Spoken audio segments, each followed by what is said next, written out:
Cameron had never been particularly sentimental about his belongings. When his apartment started feeling cramped with boxes of old clothes he no longer wore, he simply bagged them up and dropped them at the donation bin behind the train station. It was a routine Saturday morning task, nothing more, nothing less. 3 days later, everything changed. The evening air bit with unusual cold for September as Cameron walked home from his late shift at the bookstore. He took his usual shortcut behind the station, past the dumpsters and the flickering streetlight that maintenance always forgot to fix. That's when he heard it, a soft, rhythmic sound, like chattering teeth, but with an odd metallic quality that made the hair on his neck stand up. He should have kept walking. Every rational part of his brain screamed at him to mind his own business. But curiosity, or perhaps something deeper, pulled him toward the sound. Behind the donation bin, huddled against the brick wall, sat a woman. She wore his old grey hoodie, the one with the coffee stain on the sleeve that never quite came out, his faded jeans, rolled up several times at the ankles, even his ratty sneakers, though her feet seemed too small for them. But it wasn't the clothes that made Cameron freeze in his tracks, it was her skin.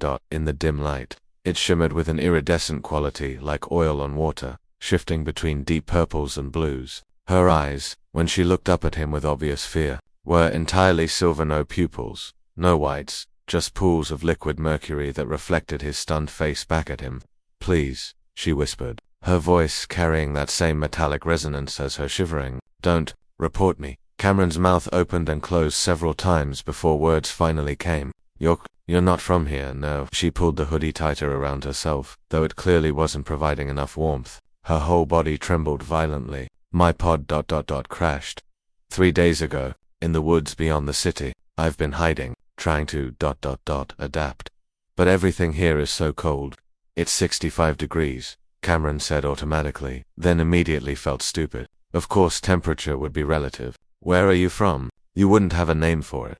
Her silver eyes dimmed slightly, and Cameron realized with a start that this was her equivalent of sadness. "It's gone now anyway. That's why I left. Why I was trying to reach the colony on Proxima. But my navigation failed," and she trailed off, another violent shiver running through her frame. Cameron noticed frost forming on the tips of her fingers where they gripped the HOODIE. Something in him shifted. Maybe it was the loneliness he recognized in her posture. The same loneliness he'd felt since moving to this city where he knew no one. Maybe it was simply human decency. Or maybe it was something else entirely, a pull he couldn't explain. "Come on," he said, shrugging off his jacket and draping it over her shoulders. "My apartment is 2 blocks away. You need to warm up. Why would you help me?" Suspicion and hope warred in her expression. "Your species. The broadcasts we studied said humans fear the unknown. That they would, some do," Cameron admitted. "But I'm not some. I'm me. And you're wearing my old clothes and freezing behind a train station. That seems like a sign that I should at least offer you a hot cup of tea." A small smile tugged at her lips that shifted from blue to a warmer violet. "Tea, you'll love it, or hate it. 50-50 chance." Really, the walk to his apartment felt surreal. Cameron kept expecting someone to spot them, to notice Lunaseed asked her name halfway their otherworldly appearance. But people were absorbed in their phones, their own worlds, and the dim evening light worked in their favor. Inside his small studio, Cameron cranked the heat up to 80 and put the kettle on while Luna stood in the center of the room, looking around with undisguised fascination. She touched his bookshelf with one shimmering finger, traced the spine of a worn paperback. "You collect stories," she observed. "We do this too, though ours are different, encoded in crystal matrices." "That sounds beautiful," Cameron said, handing her a steaming mug. "This is chamomile. Careful, it's hot." Luna wrapped both hands around the mug, and Cameron watched as her skin slowly shifted from cold purples and blues toward warmer golds and oranges. The change was mesmerizing, like watching a sunset play across her features. "Better?" he asked. "Much."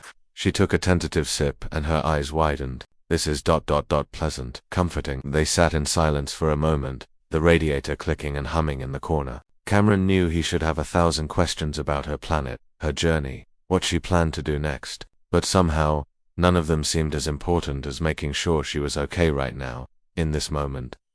"I don't know what to do," Luna finally said, her voice small. "I can't repair my pod alone. I can't contact the colony. I can't go home. I'm just stranded. Then we'll figure it out." Cameron heard himself say, "Together, I might not know anything about spaceships, but I'm pretty good at problems, and I make a decent cup of tea, apparently." Luna looked at him then, really looked at him, and something passed between them, an understanding, perhaps, or the beginning of trust. Her skin rippled with warm amber light. She asked again, "You don't even know me?" Cameron thought about his old clothes, about coincidence and fate, about loneliness and connection. He thought about how sometimes the universe puts people or beings in your path for a reason. "Maybe I don't need to know everything about someone to know they deserve help," he said simply. "Besides, you looked pretty good in my old hoodie." Seemed like fate. Luna laughed then, a sound like wind chimes in a summer breeze. And Cameron knew that his ordinary life had just become something extraordinary. He didn't know what came next, but for the first time in a long while, he was genuinely curious about tomorrow. Outside, the city hummed on, oblivious to the small miracle happening in a cramped studio apartment. Two lost souls from different worlds, finding warmth in each other's company, one cup of tea at a time.